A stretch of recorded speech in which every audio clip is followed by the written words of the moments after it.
barasaabka gobolka Sanaag iyo wafdigu uu hogaaminayay ayaa intii ay ku sugnaayeen magaalo xeebeedda Maydh waxay kormeer ku soo mareen xafiiska kastamka cashuuraha ee degmadaasi kaasoo ay xukuumaddu dayactir ballaaran ku sameynayso. agaasimaha waaxda kastamada ee wasaaradda maaliyadda Maxamed Nuur Maxamuud oo ugu horeyn halkaasi ka hadlay ayaa sheegay in xukuumaddu ay dayactir ballaaran ku sameynayso kastamka cashuuraha ee degmada Maydh. halkani waxa weeyaan kastamka Maydh sida socdaalka iyagu ahaa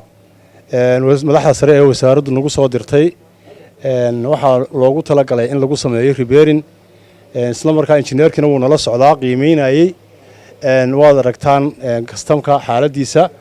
run ahaantii dhiskiisu ma xuma laakiin wuxuu u baahan yahay in dib repairing loogu sameeyo rehabilitation fiican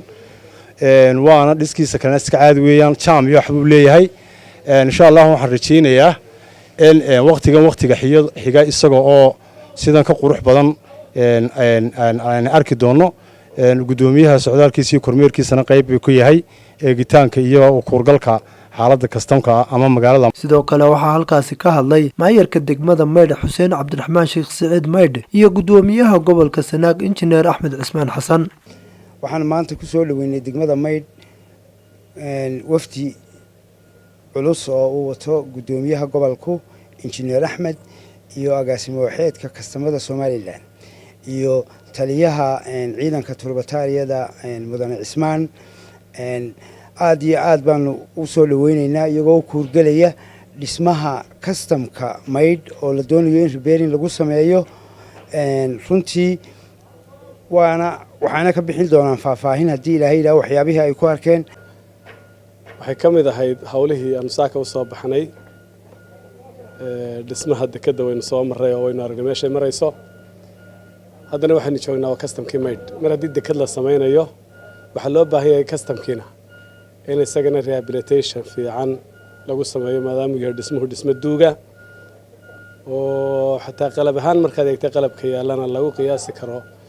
dee kontabaadkii kuwii la dhigay ay weli yaalaan xilligii ugu horreeyay isla markaana ay imika u keeneen maxaan ku dhahday qalab cusubna ay u keeneen oo agaasimaha kastamadu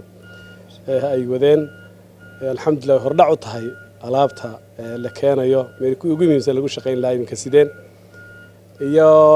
dhagax dhigaan u sameynayna dayactir buuxa oo lagu sameeyo kastamkii Maydh waxaana loo sii weel cuganayaa